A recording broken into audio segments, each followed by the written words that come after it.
Hi guys and welcome to another Schematics update. This time we want to talk about Jurassic World Evolution. More specifically, we are criticizing Jurassic World Evolution. We means me, AdfoTV. You probably know my stuff if you're watching the channel regularly. You can find me also on Twitter and on Twitch. And I'm joined by Blind and Rudi. Hi, my name's Blind. I stream simulation and management games on twitch.tv/BlindIRL, and you can find my stuff at stupidskull.com. And my name is Rudi, and I do most likely YouTube videos of creative games, simulation games, and sometimes, very barely, I also stream on Twitch.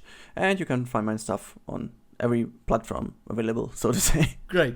So, Blind, can you give us a small overview what Jurassic World Evolution is? So Jurassic World Evolution is the most recent title from Frontier Developments. It was quite heavily anticipated due to the tie-ins with the movie and the long-running franchise, and its high-profile voice actors and high production value. The game was released very recently on the 12th, and we're here to basically sit down and kind of talk about our issues with the game, as well as a few things that we liked. Exactly. So let's start with the positive side of the game, and the first topic is Rudi's. Just want to quickly mention that I did already a review, so if people are a little bit confused, my points still hold true, but as we go a little bit more in detail now, we want to point out also some things else. And I want to start with the path tool, because I think I really like the path tool, how it works. It's simple, intuitive, and I guess also that the fact it's done for console pays into this. But yeah, also for later on, for negative points, I think it just scratches on the surface, but for the tool being, I really like it because it's simple and it's just working. It's definitely an expansion on the formula that was used in Planet Coaster, and kind of simplifies that tool and makes it easier to use, however, also limits it a lot. Yeah, at least it's not as much as a pain in the ass as in Planet Coaster, to be honest. Yeah, something that I really like about Jurassic World. The dinosaurs, their simulation, their animations, and the quality of the dinosaurs themselves is actually kind of incredible. Good-looking animals in video games aren't something you see very often, and these look amazing, especially for this type of game. The amount of detail on the dinosaurs, the way they act, the way they communicate, they run around in herds, they look extremely believable to a point where it's almost crazy. I've never seen a zoo simulator with such detail. Admittedly, we haven't had a lot of these types of games in the past few years, because it's kind of a, not really a dead genre per se, but just not a very popular one for developers to tackle, especially a higher budget game like this. So it's really, really nice to just see those kind of fantasy dinosaurs of your childhood brought to life in a way that you can just kind of play around with them. Not only that, the game in general looks amazing. Oh yeah. The weather effects, wow. Really showing off the power of the Cobra engine. It's fantastic. Yep. Yeah. Just want to add one thing, which I especially found totally incredible, is how the dinosaurs react to the terrain and how they confirm with the terrain. It's incredible. If you see a Brachiosaurus walking up a hill, how it really turns his whole body to it, so that actually the weight of it is perfectly how it would be somehow in real life. It's just amazing to watch. Procedural animal generation, eat your heart out, No Man's Sky. Yeah. Building on of that, what Blind just said, I also think that they have put in some incredible details to the game. For example, if you watch a Tyrannosaurus Rex running toward the camera starts shaking, and it gets stronger the closer it comes, and really gives you this feeling how hard his footsteps on the ground would be, and also the variation of kill animations. And I really want to support Frontier here. I heard some crazy criticizing on subreddits and stuff about some copied animations, but I would say just like how many dinosaurs in the game and how detailed and incredible they are. I don't give a shit about 2 copied animations for basically the same dinosaur, which is just painted differently. In general, I found them incredibly nice. Also, that they include the original Jeep. The radio in the Jeeps is just hilarious. Yeah. What I also loved about it is that you have always this kind of background voice in the different facilities that, talks to the guests in various languages, which I found very, very nicely done. That the car is going to be moved around when there is a tornado or a hurricane, and you can't really drive straight forward. This is just incredible. Like a lot of things that really add to the overall atmosphere. In general, driving the Jeep is kind of fun. Really? Okay. Yeah, it is. I mean, for a hot second. Yeah. I mean, it's not a racing game also, and if you're driving around for a longer period of time, it's getting annoying. or less fun at least, but for a second it's fun. It's a nice gimmick. The sound design, that's amazing, meaning not only the dinosaurs, but of course the music. There's copyrighted music, of course, but there's non-copyrighted music as well, which totally fits the theme of the game. The voice acting is on point, though I have to say about the voice acting, especially in the beginning, it's a little bit too much. Yeah, the game's very talky and very blabbity. Yeah. In response to your comment on the audio design, this is just a Frontier staple. Like, they have one of the best audio crews in the business. Yep, 100% agreed. So let's move on to the dark side of Jurassic World Evolution, what we disliked. Okay, so the first thing I wanted to mention, I do not understand the unlocking system of this game. There are two systems that you will play around with to unlock stuff. The first one is to unlock buildings, and the second one is to unlock dinosaurs. I'll mention the buildings one first. The buildings one is more what you'd expect from this kind of game. Mm-hmm. It's you get missions from the various sides, that be it security, entertainment, or science. You do this by requesting contracts from them, and then they kind of banter back and forth with each other with, again, the talkity issue. They talk back and forth, and their dialogue is sometimes okay, and sometimes it's terrible. Yeah. And you do missions for them, and they make you do various things like, oh, release a dinosaur on people to test our security crews, because that's smart, or something along those lines, and then they unlock various buildings for you. That seems okay. I don't mind that system. Mm-hmm. However, the way you unlock dinosaurs in this game is absolutely atrocious. Yeah. The way it works is you go to the map, and then from there you can select a spot to send a helicopter crew out to go search for fossils. They search for fossils and find a random selection of the potential dinosaurs that you could find from this point that you selected. So you're obviously going to start targeting spots that get you the dinosaurs that you want. You get basically a random loot box of little rocks, which potentially either have better or worse portions of a dinosaur. Then you spend some money on each rock to extract the fossil and then extract the DNA, and then it fills up a loading bar. This system, on the outside, sure, why not?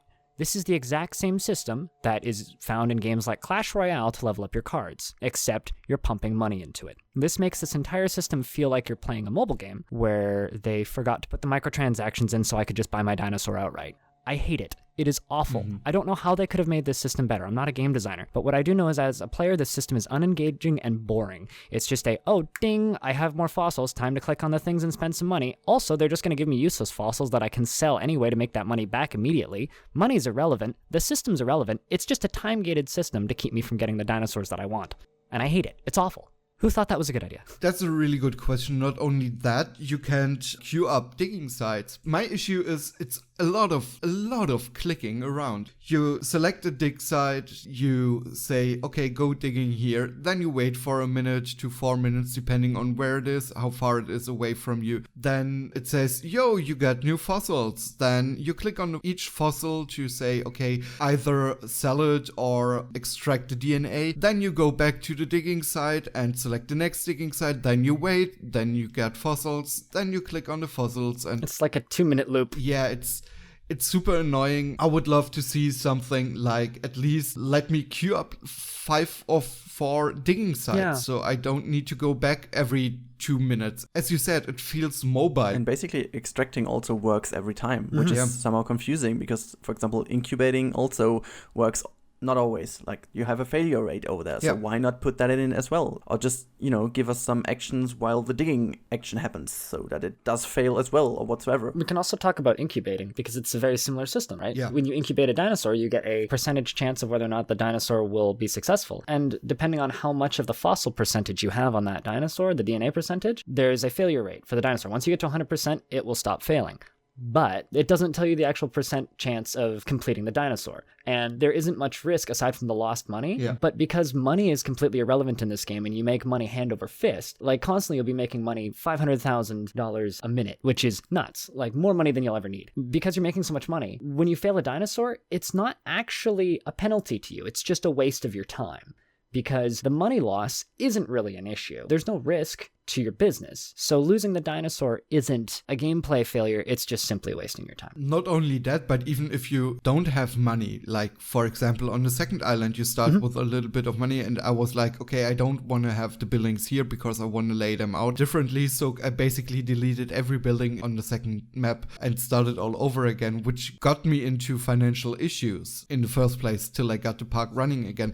But there aren't really issues because you go back to your first island, because you share not the money The unlocks. each island makes, but the resources. So I went back to the first island and spent the money that I was swimming in money over there, and I spent the money on digging sites there. And when my inventory of fossils were full, I went back to the second island and sold them over there. Yeah. So I got the money there. I didn't know you could do that. So it's an inbuilt hack, basically, or a cheat. It's super dumb, honestly. So you will never run into financial issues at the point where you have at least one island that makes you good money. Yeah, it's impossible to lose. It's impossible to run out of money. Yeah, I think we covered the unlocking mechanics, so I think we should go to scheduling. You would be confused at the first time because, obviously there's scheduling in the game, but for me, totally the wrong idea. Like, you can basically do everything with money except this annoying point and clicky mechanics. Yeah. Like one thing that annoyed me like hell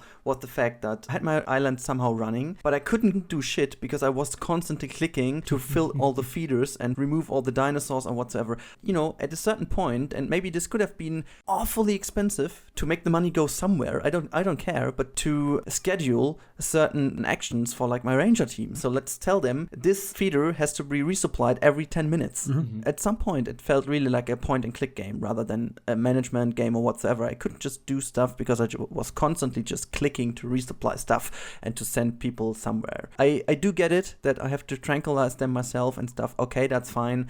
But at least those repetitive stuff, do it at the first island, sure, but then let me just schedule this for money. Whatever. The game was designed for consoles first and foremost, so it has to be playable on consoles. So thus you have a UI that is designed for consoles. Now, when you have a UI that's designed for consoles, it has to be very easy for you to pan through all of the different menus with a controller. Now, when you're playing the game on PC and you're using mouse and keyboard, it's much easier to just have those buttons available. So for us, it would be really, really easy to just go click, drag, and select a Jeep and just go tell it to do that. That would be fine. But because this game is designed for consoles, you have to select the building, the menu pops out, you click on the Jeep, then you have to click on the task and tell it to go do the thing. That makes it significantly more annoying than just selecting and schedule. I would get that, but at least on the PC, there should be an option that you don't need to deselect the building before you can over to the next building. It's super annoying. Another thing that's super annoying for me, and yes, I know you can keybind it, from every management game I played, it's basically escape is the back button. But in this case, it isn't. It's your right mouse button. I'm used to click escape every time I want to exit the building menu. It's not really the building menu, the menu that pops up when you select the building. And I always get back to the main menu saying, yo, do you want to save? Do you want to exit the game? No, I just want to fucking deselect the building.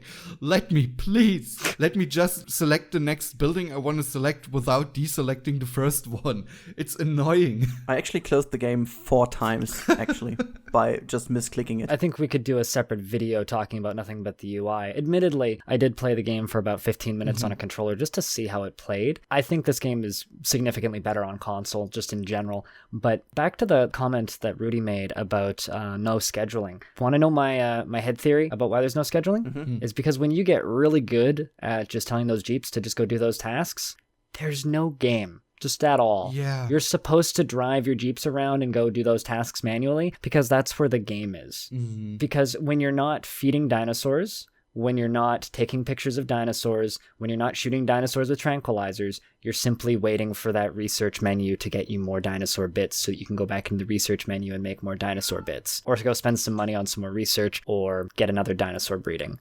There's literally no game here. Yeah. One thing I don't really get is the sandbox integration.